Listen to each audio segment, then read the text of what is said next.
Sarah was only a young girl when her mother, Mary, remarried. Life had not been easy since Sarah's father died, so everyone thought it was a good idea when Richard came into their lives. Richard appeared gentle and supportive. He provided money, cared for Mary, and promised to treat Sarah as his own child. Neighbors praised Mary, saying she was lucky to find a good man again. But Sarah felt uneasy. She could not explain why, but sometimes Richard's eyes stayed too long on her. Still, she hoped things would get better with time. At first, Richard acted like a caring father. He bought Sarah gifts, asked about her school, and pretended to be loving. But soon his behavior began to change. One evening, while Mary was busy in the kitchen, Richard touched Sarah in a way that made her uncomfortable. She froze in fear, not knowing what to do. "Don't tell anyone," he whispered, his voice stern. "If you do, no one will believe you." Sarah wanted to run to her mother immediately, but fear locked her lips. For the first time, she realized that the man everyone praised was not as good as he pretended to be. Sarah tried to be strong. That night, she couldn't sleep. She wanted to run to her mother's room, kneel by her bed, and pour out everything Richard had done. But she feared Mary might not believe her. The next day after school, Sarah gathered courage. As Mary prepared dinner, Sarah walked slowly to her. "Mummy, I want to tell you something," she said softly. Mary, stirring a pot of soup, didn't even look up. "Sarah, can't it wait? I'm tired. I've been working all day." Sarah's heart sank. She wanted to push, to say, "It's important." But Mary quickly added, "You know Richard is trying for us. Don't give me more worries." Sarah swallowed her words. She turned back quietly, tears burning her eyes. That became the pattern. Whenever she tried to talk, Mary was either busy, tired, or in a hurry. She always brushed her off with a wave of the hand. Meanwhile, Richard grew bolder. He reminded Sarah that no one would listen to her. And sadly, it seemed true. Sarah started to feel trapped, like she was living in a prison where her voice didn't matter.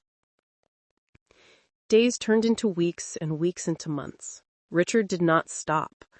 Whenever Mary was away or too busy, he found ways to harass Sarah. At first, Sarah cried silently in her room, hugging her pillow tightly. She prayed for someone to notice her pain, but nobody did. Eventually, she stopped crying. The silence became part of her life. Richard made her believe she had no choice. "If you say anything, your mother will hate you. She will think you're lying," he would whisper.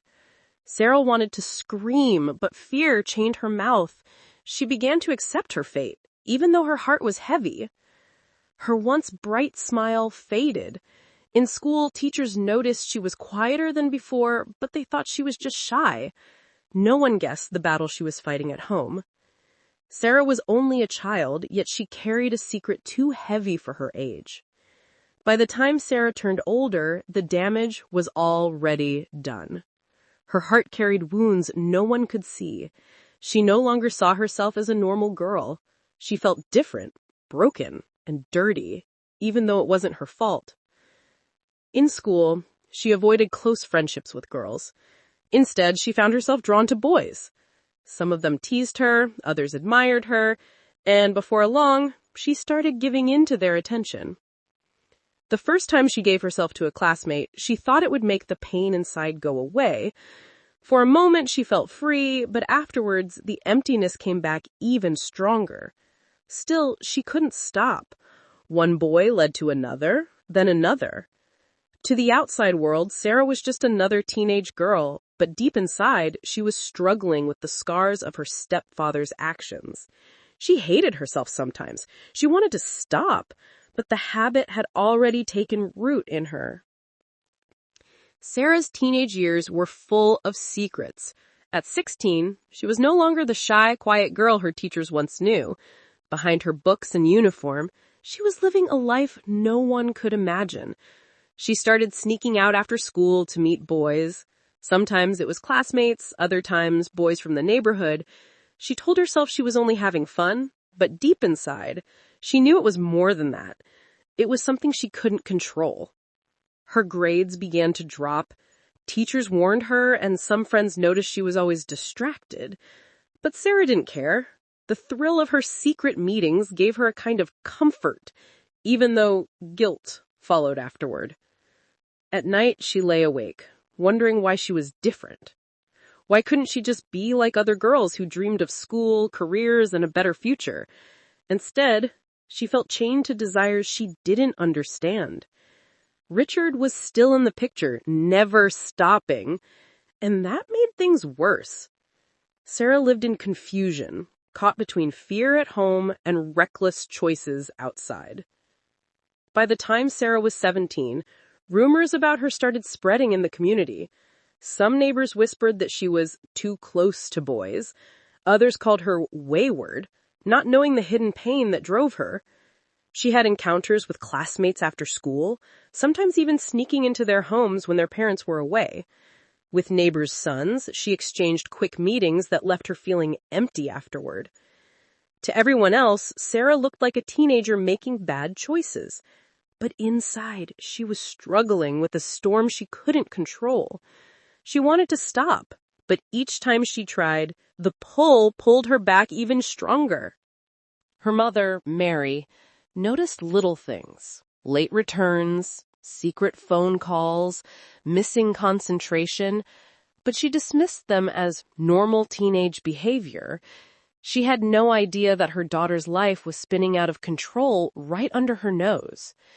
Sarah laughed during the day, but at night she cried quietly into her pillow. She wanted freedom, yet she was trapped in a cycle that felt impossible to break. At 20, Sarah was no longer a teenager, but a young woman. Yet the habits she picked up in her teenage years followed her into adulthood. What started as curiosity had become a strong addiction. She met Daniel, a young man from a nearby street. Unlike the boys she played around with before, Daniel knew how to satisfy her desires. Sarah felt like she had finally found what she was looking for. But there was a problem. Daniel wanted more from her.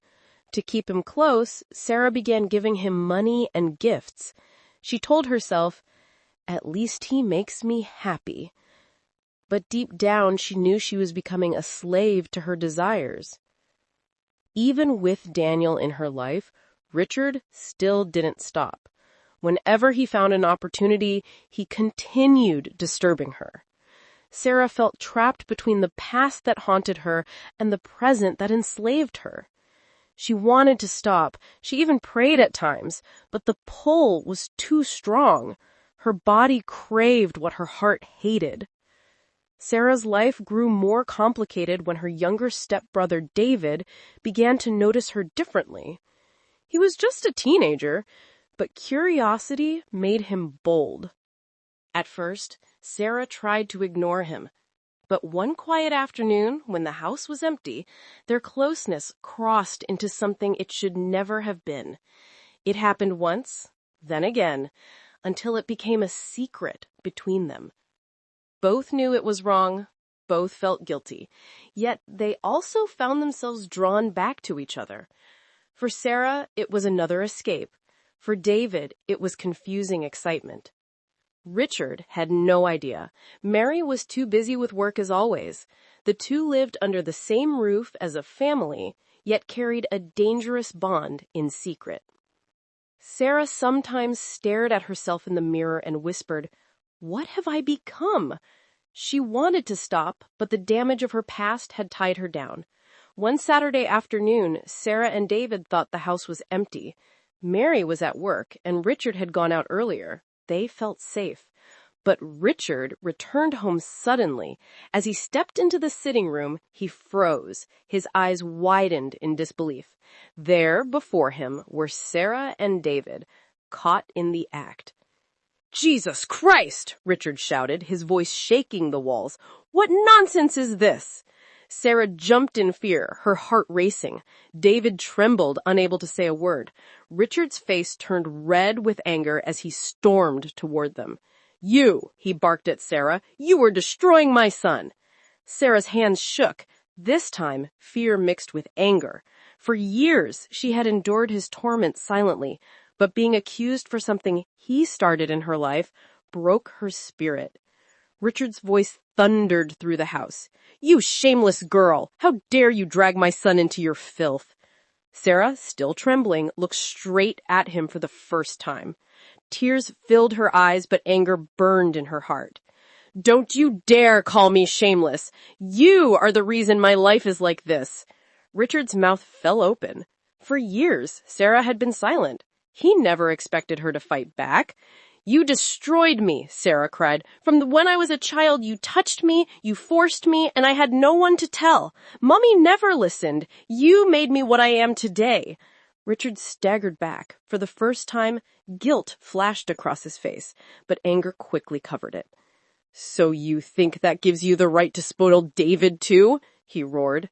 Sarah shook her head, crying harder. I never wanted this life. You killed my childhood. You turned me into this. Their voices grew louder and louder, echoing through the house. The house shook with shouts. Sarah's voice cracked as she poured out years of pain. You think I enjoy this life?